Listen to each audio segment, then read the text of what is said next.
നല്ല കുറച്ച് കൂട്ടുകാരുണ്ടെങ്കിൽ സമയം നമ്മളങ്ങ് കൺവിൻസ് ചെയ്ത് കളയും. ദിവന്മാർ കാരണം സിനിമയ്ക്ക് കയറാൻ പോവാ. നാളെ കാലത്ത് ജോലി ഉണ്ടെങ്കിലും സിനിമയ്ക്ക് കയറാൻ പോവാ. ഇപ്പോൾ F1 കയറാൻ പോവാ. F1 എന്താ പടന്നോ ഒരു കോപ്പ് എനിക്ക് അറിയാൻ പാടില്ല, താല്പര്യം പോലും ഇല്ല F1. പക്ഷെ പറഞ്ഞിട്ട് എന്താ കാര്യം?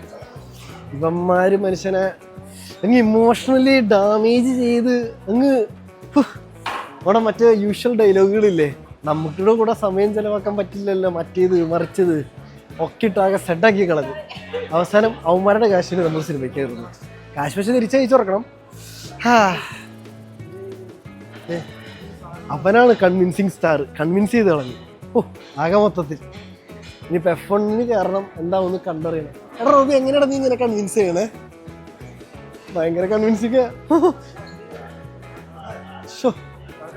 പിന്നിപ്പോൾ നമ്മൾ തിയേറ്ററിൽ നിന്ന് സാധനം മേടിച്ച് കഴിച്ചാൽ കൊടുക്കത്ത റേറ്റ്. അപ്പോൾ നമ്മൾ നേരെ താഴെ സൂപ്പർ മാർക്കറ്റിൽ പോയിട്ട് ജ്യൂസ് മേടിക്കും. എന്നിട്ട് വന്നിട്ട് നമ്മൾ സിനിമയ്ക്ക് വരും ബാഗിൽ വെച്ചിട്ട്. അങ്ങനെയായിരിക്കും അതിൻ്റെ പരിപാടി.